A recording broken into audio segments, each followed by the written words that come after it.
Hello बच्चों, मैं doctor नवलदीप Bharti. Orchid cultivation में आज के इस वीडियो में हम लोग ऑर्किड के प्रोपगेशन के बारे में डिटेल में डिस्कस करेंगे।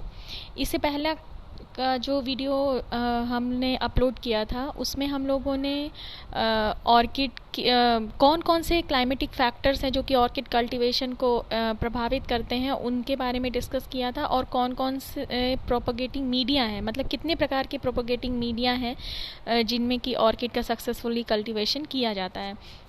इन सारे ही चीज़ों को हम लोगों ने पिछले वीडियो में लेक्चर 10 के पार्ट 5 में हम लोगों ने डिटेल में डिस्कस किया था। और अगर आप लोगों ने नहीं देखा है तो इस वीडियो के कमेंट नीचे डिस्क्रिप्शन बॉक्स में लिंक दिया हुआ है, आप वहाँ से वीडियो को जो है एक्सेस कर सकते हैं। सारे के सारे वीडियो लाइन से देखिएगा तभी समझ में आएगा, अदरवाइज़ कोई भी पार्ट आपने मिस कर दिया तो आप इसकी कल्टीवेशन प्रैक्टिस को डिटेल में समझ नहीं पाएंगे, क्योंकि हर पार्ट एक दूसरे से कनेक्टेड है। तो चलिए आज हम लोग देखते हैं कि ऑर्किड को प्रोपोगेट कैसे करेंगे, किस तरह से ऑर्किड के नंबर ऑफ प्लांट्स हम लोग प्रोड्यूस करते हैं। देखिए, ऑर्किड के प्रोपोगेशन के दो मेथड हैं, सेक्सुअल मेथड है और एसेक्सुअल मेथड है। जो सेक्सुअल मेथड है वो सीड के थ्रू होता है और asexual method through vegetative parts होता है। सीड के थ्रू जो सेक्सुअल मेथड है वो कमर्शियली वायबल नहीं है, मीन्स कमर्शियली हम उसको अडॉप्ट नहीं करते हैं सीड के थ्रू प्रोपोगेशन को, लेकिन फिर भी जब हमें वेराइटल इम्प्रूवमेंट करना होता है या किसी तरह की ब्रीडिंग एक्सपेक्ट पर जब हम काम करते हैं तो हम सीड के थ्रू प्रोपोगेशन की बात करते हैं। तो ऑर्किड को अगर सीड से हम प्रोपोगेट करना चाहते हैं सीड के माध्यम से, तो थोड़ा सा हम पहले ऑर्किड के फ्रूट और उसको डिस्कस कर लेते हैं कि और फ्रूट और सीड के बारे में। देखिए, ये सामने आपकी पहली वाली इमेज दी हुई है। ऑर्किड का जो फ्रूट है उसको कैप्सूल बोलते हैं, पॉड भी बोलते हैं या कैप्सूल भी बोलते हैं। तो ये जो पॉड है इसको ये जो पॉड है आप देखिए, इसमें बहुत सारे छोटे छोटे वाइट कलर का आपको एक पाउडर लाइक स्ट्रक्चर दिख रहा होगा, यही ऑर्किड के सीड्स हैं। एक्चुअली ऑर्किड के जो पॉड है, जो फ्रूट है उसका, उसमें बिलियंस ऑफ सीड बहुत स्मॉल साइज़ के, जैसे कि धूल के कण के साइज़ के बीज पाए जाते हैं ऑर्किड्स में, और इनकी संख्या बिलियंस में होती है। ठीक है, तो ये जो सीड्स हैं इनका जर्मिनेशन परसेंटेज बहुत लो होता है, क्योंकि सीड जो है, सीड की अगर कैरेक्टरिस्टिक की बात करें तो ऑर्किड का जो सीड होता है वो एक्चुअली जो है उसमें एंडोस्पर्म नहीं होता, लैक ऑफ एंडोस्पर्म होता है, एंडोस्पर्म की अनुपस्थिति होती है, यानी रिजर्व फूड मटेरियल नहीं होता एम्ब्रियो के लिए। तो इसमें होता क्या है कि ऑर्किड के सीड में सिर्फ एम्ब्रियो होता है, किसी तरह का रिजर्व फूड मटेरियल नहीं होता, यानी एम्ब्रियो को डेवलप होने के लिए सीड के अंदर, मतलब सीड में ही कोई फूड मटेरियल नहीं होता कि जिसे खाकर एम्ब्रियो ग्रो कर सके। इसलिए ऑर्किड का सीड जर्मिनेशन थोड़ा पिक्यूलियर है, थोड़ा अनोखा है, इसको समझते हैं, क्योंकि इसके सीड जर्मिनेशन नेचुरली जिस तरह से जिस कंडीशन में होता है उसको समझे बिना हम ऑर्किड को सीड से प्रोपोगेट नहीं कर पाएंगे। तो चलिए बात करते हैं ऑर्किड के सीड की, कि ऑर्किड का सीड जो है वो एंडोस्पर्मिक होता है, मीन्स उसमें एंडोस्पर्म नहीं होता, रिजर्व फूड मटेरियल नहीं होता। तो जैसे ही ये जैसे ही ये पॉड जो है या फ्रूट जो है बर्स्ट होता है, यानी फटता है, स्प्लिट करता है मैच्योर होने के बाद, तो इसके जो सीड्स होते हैं वो अलग अलग जगह पर डिसेमिनेट हो जाते हैं। तो अगर ये जो बीज हैं ये किसी मॉइस्ट सरफेस पर जब गिरते हैं, यानी नम सरफेस पर, जहाँ पर नमी हो, जब वहाँ पर गिरते हैं तो होता क्या है कि ये जो बीज हैं ये मॉइस्चर एब्जॉर्ब कर लेते हैं। मॉइस्चर एब्जॉर्ब करते ही होता क्या है कि इसमें जो एम्ब्रियो है बीज के अंदर वो थोड़ा सा स्वेल कर जाता है, उसकी जो सेल्स हैं उसमें मॉइस्चर भर जाता है और उसमें स्वेलिंग सी हो जाती है, थोड़े से स्वेल कर जाते हैं। पर यहाँ से इसका मतलब ये नहीं है कि श्योर नहीं होता कि अभी भी सीड जर्मिनेट कर जाएगा। होता क्या है फिर, जब तक जो ये मॉइस्चर से फिल्ड ये जो सीड है ना, इनका जब तक कि किसी सॉइल फंगस के साथ जब तक ये एसोसिएशन नहीं बनाते हैं, एसोसिएशन किस लिए, जैसे सपोज दैट कि ये बीज जो है ज़मीन पे गिरे, मिट्टी में गिरे हैं, तो मिट्टी में गिरने पर सॉइल में मौजूद जो फंगस हैं वो इस बीज के सरफेस पर जो है अपने माइसीलियम ग्रो करके उसके साथ एक सिम्बियोटिक रिलेशन बनाते हैं, जिसको बोलते हैं माइकोराइजल रिलेशनशिप। इस माइकोराइजल रिलेशनशिप की वजह से जो फंगस है सॉइल में जो मौजूद है वो बीज को न्यूट्रिएंट प्रोवाइड करता है, वो बीज को न्यूट्रिएंट प्रोवाइड करता है ताकि बीज के अंदर जो एम्ब्रियो है वो एम्ब्रियो जो है एनर्जी गेन करके मल्टीप्लाई हो सके और एम्ब्रियो ग्रो हो सके। जब तक ये माइकोराइजल एसोसिएशन या रिलेशनशिप नहीं बनता बीज के साथ, तब तक जो है बीज जो है वो जर्मिनेट नहीं कर सकता।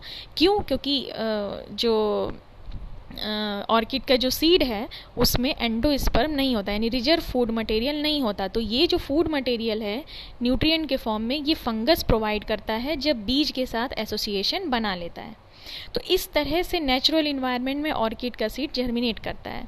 तो अब देखिए, इसीलिए ऑर्किड के जो पॉड है इसमें देखिए, इसमें बिलियंस ऑफ सीड्स आपको देखने को मिलेंगे और वो भी डस्ट लाइक, धूल के कण के बराबर के बीज होते हैं। ठीक है, और इसमें से बहुत कम बीज होते हैं जो जर्मिनेट करते हैं, बाकी सीड्स जो है वो जर्मिनेट नहीं कर पाते। एक और चीज़ है सीड के जर्मिनेशन को लेके कि ऑर्किड का जो सीड जर्मिनेशन की जो प्रोसेस है वो जितनी कॉम्प्लेक्स है उतनी ही टाइम टेकिंग भी है।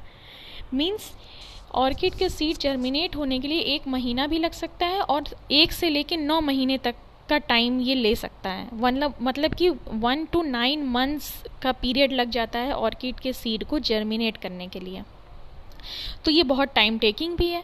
तो इस तरह से नेचुरली जो है ऑर्किड जो है वो जर्मिनेट करता है नेचुरल इन्वायरमेंट में।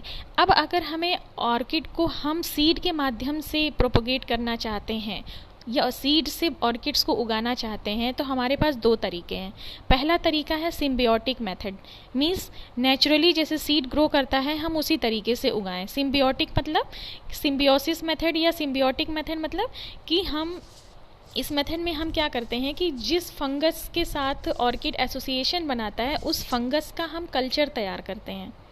उस फंगस को हम सॉइल से आइसोलेट कर लेते हैं और उसको एक जो है स्टेरलाइज कल्चर में हम उसका कल्चर कराते हैं। जब वो फंगस पूरी तरह से ग्रो कर जाता है उस मीडियम में, किसी न्यूट्रिएंट मीडियम में फंगस को रख के हम उसका कल्चर कराते हैं और जब फंगस पूरी तरह से ग्रो कर जाता है तब हम ऑर्किड के सीड ऊपर जो आप देख रहे हैं डस्ट लाइक जो मास आपको दिख रहा है, उस डस्ट लाइक जो सीड्स हैं उन ढेर सारे बीज को उस फंगस जो डेवलप्ड फंगस का कल्चर है उसके ऊपर हम बोआई कर देते हैं, सीड को रख देते हैं या उसके ऊपर डस्टिंग कर देते हैं या रख देते हैं। ठीक है, उसके बाद क्या होता है कि ये जो फंगस का कल्चर है उसके ऊपर जो सीड हमने रखा है उसके साथ ये फंगस धीरे धीरे एसोसिएशन बनाने लगता है और फिर जो है सीड जो है वो जर्मिनेट करता है। जैसा कि आप ये सेकेंड वाली इमेज में देख सकते हैं कि किस तरह से, देखिए इसमें वाइट कलर का जो आपको हेरी लाइक स्ट्रक्चर दिख रहा है वो फंगस है और किस तरह से फंगस जो है बीज के साथ, जो बीज स्वेल कर गए हैं मींस मॉइस्चर एब्जॉर्ब जो सीड हैं उसके साथ एसोसिएशन बनाता है और फिर देखिए एसोसिएशन बनाते ही जैसे ही फंगस जो है एम्ब्रियो को न्यूट्रिएंट प्रोवाइड करने लगता है तो देखिए प्लूम्यूल और रेडिकल का फॉर्मेशन शुरू हो जाता है ग्रीन कलर से, आप जो देख सकते हैं जो कि न्यू लीव्स के तौर पे आपको दिख रहा है। तो इस तरह से ऑर्किड का जो है सीड वो जर्मिनेट होता है। लेकिन ये जो सिम्बियोटिक मेथड है, इस मेथड से अगर आप सीड जर्मिनेट कराएंगे तो ये काफ़ी टाइम कंज्यूमिंग मेथड है और बहुत ही हार्डली इसका इस्तेमाल किया जाता है। नेक्स्ट मेथड है एसिम्बियोटिक मेथड। सीड को ही प्रोपोगेट करने का दूसरा मेथड है एसिम्बियोटिक मेथड। पहला मेथड था बीज उगाने का सिम्बियोटिक मेथड, दूसरा एसिम्बियोटिक। सिम्बियोटिक मेथड काफ़ी ज़्यादा टाइम टेकिंग था। एसिम्बियोटिक मेथड में हम क्या करते हैं, इसमें देखिए हम लोगों ने सिम्बियोटिक मेथड में ये देखा कि फंगस की मदद से, फंगस जो न्यूट्रिएंट प्रोवाइड करता है एम्ब्रियो को, एम्ब्रियो उस न्यूट्रिएंट को एब्जॉर्ब करके ग्रो करता है। पर इस प्रोसेस में बहुत टाइम लगता है। पहले फंगस को एसोसिएशन बनाना पड़ता है, फिर फंगस कहीं जा कर के न्यूट्रिएंट प्रोवाइड करता है, तो इस चीज़ में लंबा वक्त लग जाता है। तो इस टाइम को जो है कम करने के लिए हम जो है एसिम्बियोटिक मेथड को हम जो है यूज़ करते हैं। इसमें क्या होता है कि जो सीड पॉड है, फ्रूट है जो ऑर्किड का, उसमें जो सीड्स हैं वो फ्रूट को ओपन होने से पहले, मतलब नेचुरली पॉड के बस्टिंग से पहले या पॉड के जो है स्वतः जो है स्प्लिट होने से पहले हम बीज को सावधानी पूर्वक बिना कंटामिनेट हुए, मतलब बिना किसी तरह का आउटर पैथोजन से इन्फेक्शन हुए हम सीड को सावधानी पूर्वक कलेक्ट कर लेते हैं। इसके लिए तरीका ये है कि जो सीड पॉड है उसको मर्क्यूरिक क्लोराइड यानी HgCl2 है ना, मर्क्यूरिक क्लोराइड के सॉल्यूशन में हम जो ऑर्किड का जो फल है, जो पॉड है, उसको पूरी तरह से धुल लेते हैं, वॉश कर लेते हैं और फिर पानी से धुल लेते हैं, ताकि पूरी तरह से जो फ्रूट की सरफेस है वो धुल जाए, ताकि जब हम उसमें से बीज को बाहर निकालें तो बीज बिल्कुल भी किसी तरह से इन्फेक्टेड ना हो, है ना। तो ऐसा करने के बाद फिर हम क्या करते हैं, एक स्टेरलाइज स्कैल्पेल्स की मदद से हम बीज को धीरे धीरे, जो फ्रूट पॉड के अंदर जो डस्ट लाइक ढेर सारे बीज हैं उनको हम धीरे धीरे कलेक्ट कर लेते हैं। फिर इस बीज को हम कहाँ पर बोते हैं, एक ऐसे फ्लास्क में, मतलब लैब में जो फ्लास्क होता है, आप लोग जानते हो, लैब अगर टेक्निक्स की होंगी तो आप लोग जानते होंगे कि फ्लास्क क्या होता है। ये लैब का एक लैब में यूज़ होने वाला वेसल है। तो एक फ्लास्क में हम उसको बोते हैं। अब उस फ्लास्क में क्या होता है, उस फ्लास्क में न्यूट्रिएंट सोल्यूशन होता है।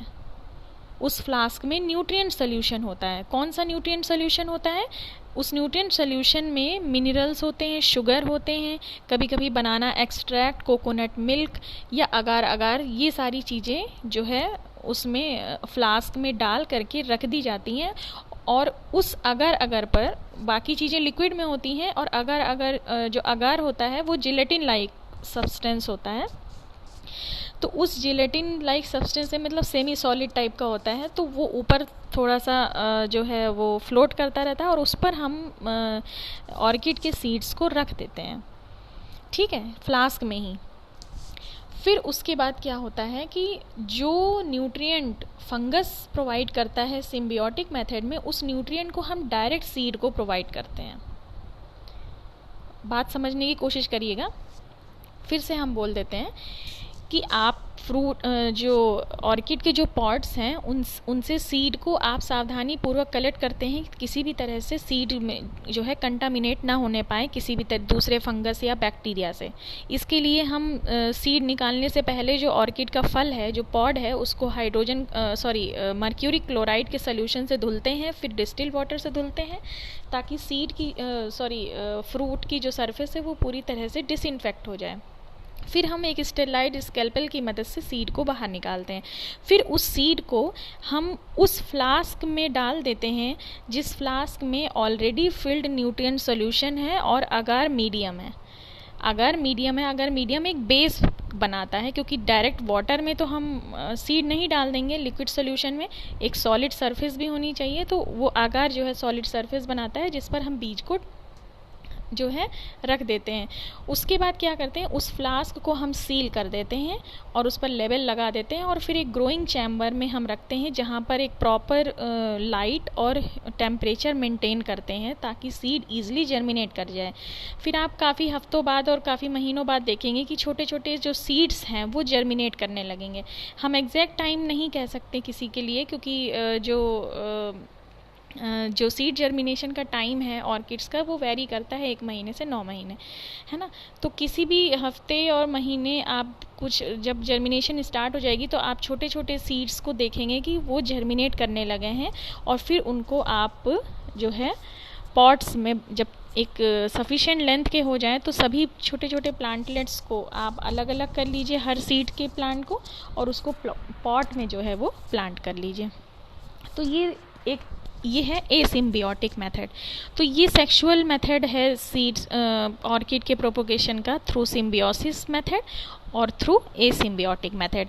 पर ये दोनों ही मेथड हम अडॉप्ट नहीं करते कमर्शियल लेवल पर। अगर हमें ऑर्किड की अगर हम व्यावसायिक खेती करने जा रहे हैं और हम कहीं से भी हम प्लांट लेने जा रहे हैं या खुद भी हम प्लांट प्रोपोगेट कर रहे हैं, तो हम कभी भी ये मेथड अडॉप्ट नहीं करते हैं, ठीक है। क्योंकि इसके लिए सबसे पहली चीज़ स्किल चाहिए, टाइम टेकिंग है, और श्योरिटी नहीं है कि हम जो है इतने स्टेरलाइज और हाइजीनिक कंडीशन के थ्रू हम सीड को जर्मिनेट करा ले जाएंगे। क्योंकि इसके लिए एक प्रॉपर क्लाइमेटिक कंडीशन भी चाहिए, प्रॉपर लाइट और टेम्परेचर एक्यूरेट होना चाहिए। तो फिर हम ऑर्किड को प्रोपोगेट कैसे करेंगे कमर्शियली? हम ऑर्किड को कमर्शियल जब प्रोपोगेट करना है तो हम उसको वेजिटेटिव मेथड से करेंगे। तो चलिए वेजिटेटिव मेथड को अब हम लोग डिस्कस करते हैं। वेजिटेटिव मेथड मोनोपोडियल ऑर्किड और सिम्पोडियल ऑर्किड दोनों के लिए अलग अलग होता है। जो मोनोपोडियल ऑर्किड होता है उसको हम स्टेम कटिंग से प्रोपोगेट करते हैं। चलिए देखते हैं स्टेम कटिंग से कैसे प्रोपोगेट करते हैं। In this method flower stem is used for propagation. देखिए पहली वाली अगर आप इमेज देख रहे हैं तो उससे समझने की कोशिश करिए। मोनोपोडियल ऑर्किड का प्लांट ऐसा ही होता है, इसमें जो मेन स्टेम होती है वो वर्टिकल ग्रो करती है और मेन स्टेम से ही लीफ प्रोड्यूस होती है और लीफ की एक्सिस से ही फ्लावर प्रोड्यूस होता है। अगर आपको पिछली इमेज याद हो जो हमने पिछले वीडियो में दिखाया था, और अगर नहीं देखा है तो आप पिछले वीडियो पर जाइए एक बार फिर से मोनोपोडियल ऑर्किड का जो बॉटनिकल कैरेक्टरिस्टिक देखिए। देखिए पहली वाली इमेज में आप ये जो एक स्टेम लाइक स्ट्रक्चर देख रहे हैं, एक्चुअली ये फ्लावर की जो है स्टेम है। ये वो स्टेम है जिसमें फ्लावर प्रोड्यूस हुआ था, ठीक है, फ्लावरिंग स्टेम है। इसी स्टेम को हम एज अ स्टेम कटिंग के तौर पर यूज़ करते हैं, ना कि जो मेन स्टेम मोनोपोडियल ऑर्किड का जो मेन स्टेम होता है जिससे कि लीफ अटैच होती है, हम उसको प्रोपोगेशन के लिए यूज़ नहीं करते। हम फ्लावरिंग स्टेम मतलब जो वो तना जिस पर फूल आया हुआ है उसको हम जो है प्रोपोगेशन के लिए यूज़ करते हैं।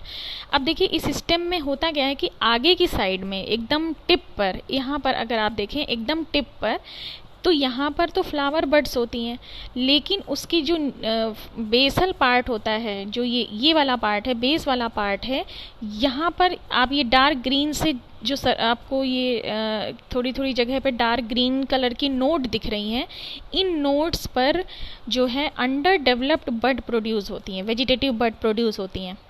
तो हम क्या करते हैं कि इस पोर्शन को हम कट कर लेते हैं एज अ कटिंग के तौर पर, और आगे वाला पोर्शन, टिप वाला पोर्शन जहाँ पर कि फ्लावर प्रोड्यूस हुए थे, उस पोर्शन को हम उसको हम काट के अलग कर देते हैं, और बाकी बचे हुए पोर्शन यानी पोर्शन को जो वेजिटेटिव पार्ट है यहाँ से लेकर के यहाँ तक, उसको हम जो है सेपरेट कर लेते हैं। देखिए लिखा भी यही हुआ है, इसको समझने की कोशिश करिए। A flower stem with just the first flower open or with up to half the flowers open, flower bud nearer the base of the flower stem open first. ठीक है, मीन्स कि जो बेस पर जो फ्लावर बड होती है वो पहले ओपन हो जाती है। बिलो देम, और उसके नीचे there are number of under developed bud, यानी ये जो फ्लावरिंग स्टेम का जो टिप वाला पार्ट था, तो यहाँ की सारी बड्स, फ्लावर बड्स वो तो ओपन हो चुकी है, लेकिन उसके बेस पर यहाँ पर बहुत सारी अंडर डेवलप्ड नोड्स प्रेजेंट होती है इस फ्लावरिंग स्टेम पर। तो ये कह रहा है remove the flower stem from the plant, पौधे से अलग कर लीजिए, एंड एक्सटर्नली डीकंटामिनेटेड, और फिर उसको बाहर जो है स्टेरलाइज कर लीजिए। स्टेरलाइज किस में हम करेंगे? मर्क्यूरी क्लोराइड सोल्यूशन में।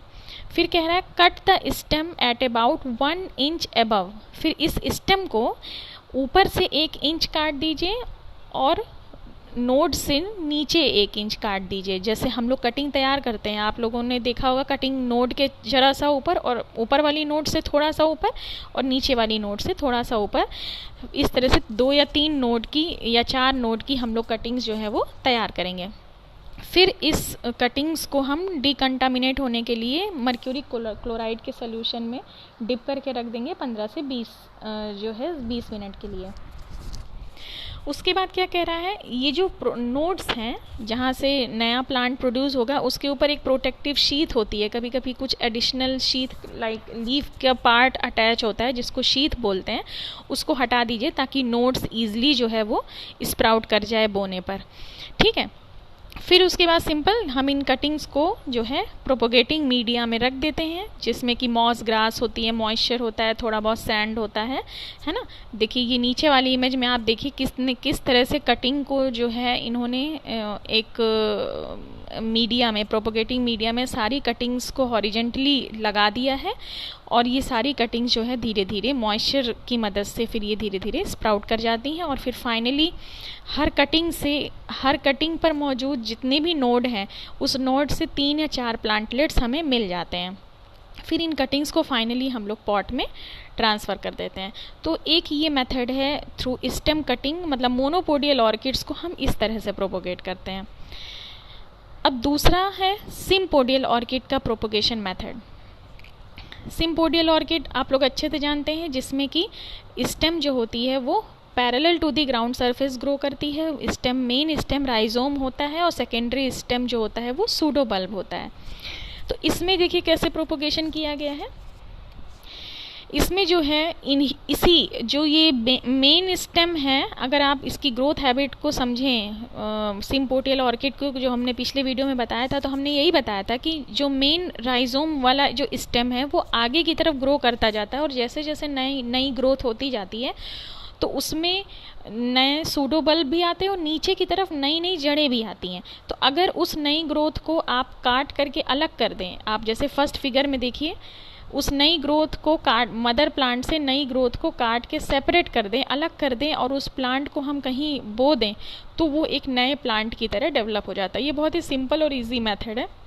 इसीलिए सिम्पोडियल ऑर्किड को प्रोपोगेट करने वाले मेथड को हम डिवीजन बोलते हैं, या ऑफशूट बोलते हैं, या बैक बल्ब्स बोलते हैं।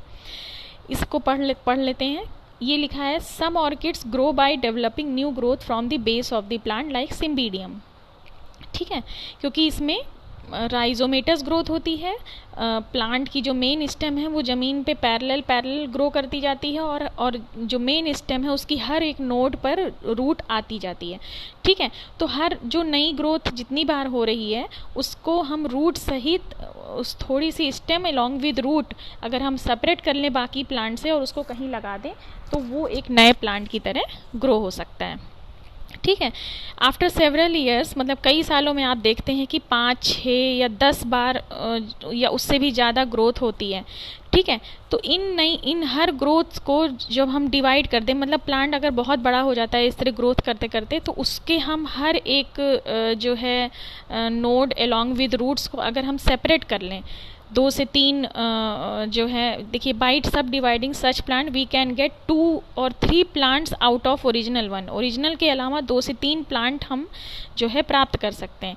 If we remove the older growth, अगर ओल्डर ग्रोथ को हटा दें और ओल्ड सूडोबल्ब को हटा दें और उसको सेपरेट कहीं ग्रो कर दें, है ना, तो वो एक नए प्लांट की तरह ग्रो कर जाएगा। आप ये सेकेंड वाली इमेज में देखिए कि ये पूरी की पूरी राइजोमेटस सिस्टम थी, और इसको जो है अलग अलग कर दिया गया, थोड़ा थोड़ा सा हर एक सूडोबल्ब को along with stem along with root उसको जो है सेपरेट कर दिया गया, और इस हर एक प्लांट को आप अलग अलग जो है वो प्लांट कर सकते हैं, है ना।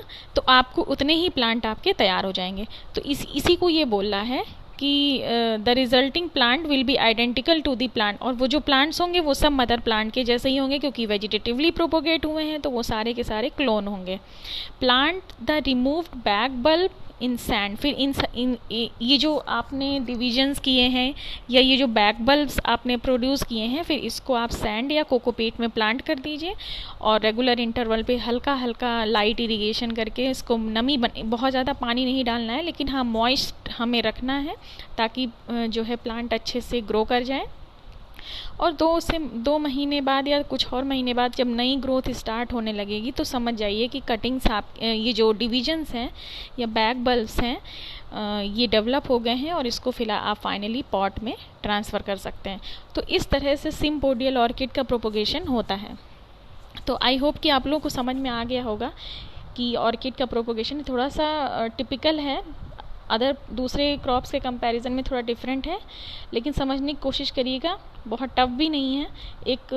इसका एक थोड़ा प्रोसीजर कॉम्प्लेक्स है, स्पेशली सीड के थ्रू प्रोपोगेशन का। अदरवाइज प्रोसीजर, वेजिटेटिव मेथड का जो प्रोसीजर है वो सिंपल है।